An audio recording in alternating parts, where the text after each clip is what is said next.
सभी साथियों को बहुत बहुत नमस्कार साथियों। अविरल ज्ञान धारा में आप सभी का स्वागत है।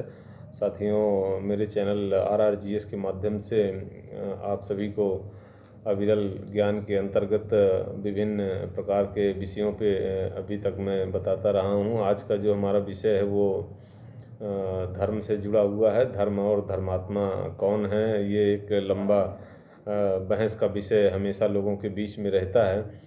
लेकिन जहाँ तक मैं समझता हूँ कि धर्म जो है वो व्यक्ति को धारण करने के जो योग्य है वही मानव का धर्म होता है।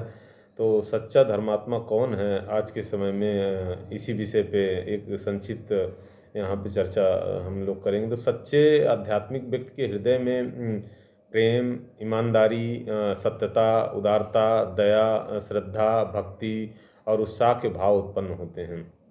ये सच्चे आध्यात्मिक व्यक्ति की पहचान है कि उसके हृदय में हमेशा प्रेम और ईमानदारी, सत्यता, उदारता, ये सब बातें उसके हृदय में भरी रहती हैं। दया, श्रद्धा, भक्ति, उत्साह, ये सब उसके में गुण पाए जाते हैं। ये सब आत्मा के स्वाभाविक गुण हैं और आत्मा के स्वाभाविक गुण से जो जुड़ता है वही सही मामले में धर्मात्मा होता है। ये ही मनुष्य की स्थायी शक्तियाँ हैं।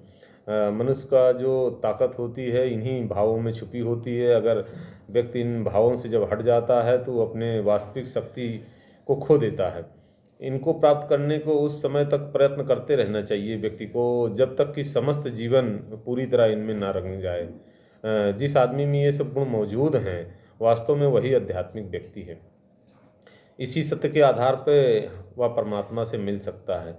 अगर आपके अंदर ये सब सारी चीज़ें जो उपरोक्त में हमने बताई, अगर ये सब सारी चीज़ें नहीं हैं, उसके बाद अगर कोई जो है कि अपने आप को धार्मिक कहता है, आध्यात्मिक कहता है, तो कहीं ना कहीं वो अपने साथ और समाज के साथ और दुनिया के लोगों के साथ कहीं ना कहीं वो छल करता है।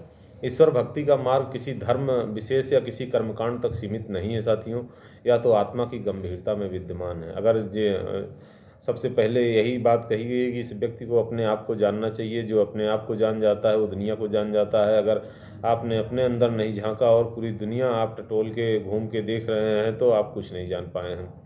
केवल ईश्वर ईश्वर रटने वाला ही धर्मात्मा नहीं है, बल्कि वो सभी व्यक्ति धर्मात्मा होते हैं जो परमात्मा के आदेशों पर अथवा उनके बताए मार्ग पर चलते हैं। धन्य है वे आदमी जो परमात्मा का उपदेश सुनते हैं और उनके अनुसार आचरण करते हैं। जो आत्मा इस सुंदर जीवन का में पदार्पण कर चुकी है उसके लिए तो अंतर्ज्ञान का दरवाज़ा खुला हुआ है। शुद्ध हृदय वाले आदमी धन्य हैं, क्योंकि वे ही परमात्मा का दर्शन करेंगे। इस दर्शन में जो आनंद है उसका वर्णन कौन कर सकता है, ये वर्णन से बाहर है। इसमें व्यक्ति उसको शब्दों में नहीं बांध सकता, ये तो केवल महसूस करने वाली चीज़ है। तो आज के समय में आप देखे होंगे कि तमाम तरीके के लोग ढोंग और प्रपंच में फंसे हुए हैं।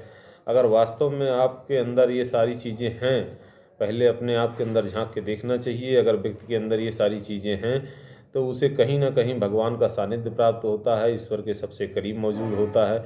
लेकिन अगर हमने अपने जीवन में बनावटी चीज़ें पाल के रखी हैं, बनावटी चीज़ें बना के रखी हैं और हमारे जीवन में परोपकार नहीं, सत्यता नहीं, उदारता नहीं है, श्रद्धा नहीं है, भक्ति नहीं है, उत्साह नहीं है, तो कहीं ना कहीं हम लोगों को धोखा दे रहे हैं और अपने आप को भी धोखा दे रहे हैं। जीवन में, चाहे सामाजिक जीवन में हो, चाहे आप विद्यार्थी जीवन में हो या किसी भी व्यापारिक जीवन में हो, अगर इन चीज़ों का अवलंबन लेके व्यक्ति काम करता है तो अपने जीवन में अक्सर क्या हर मामलों में सफल ही होता है। हो सकता है ऊपर से उसकी असफलता कहीं थोड़े बहुत हो जाए। कहा जाता है कि सत्य जो है कि थोड़े समय के लिए सत्य जो है कि हार सकता है, लेकिन जो है कि पराजित नहीं होता है। लास्ट में सत्य की ही जीत होती है।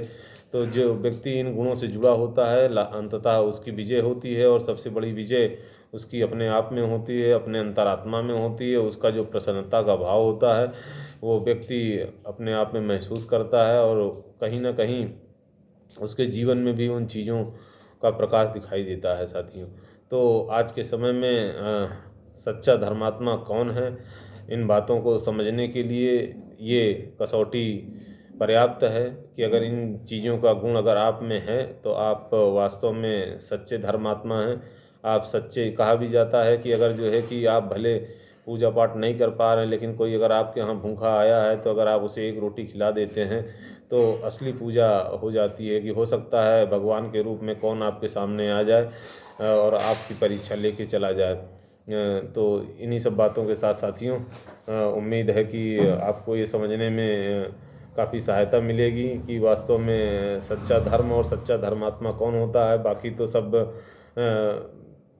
औपचारिकताएं हैं, कर्मकांड हैं, उन्हें भी करना चाहिए, उससे भी स्वाभाविक रूप से जुड़ना चाहिए। उससे कहीं ना कहीं बाहरी क्रियाओं से भी मन में शुद्धता आती है, बाहरी बातों से भी व्यक्ति को सीखने को मिलता है। लेकिन सच्चाई में अगर देखा जाए तो इन गुणों को अगर कोई अंदर से धारण किया हुआ है तो वही सच्चा धर्मात्मा कहलाता है। साथियों, उम्मीद है कि आप सभी को जानकारी प्राप्त हुई होगी। अगर आपको इस तरीके की कंटेंट पसंद आ रहा हो साथियों, तो मेरे चैनल को सब्सक्राइब करें, लाइक करें। आप सभी का बहुत बहुत आभार, बहुत बहुत धन्यवाद।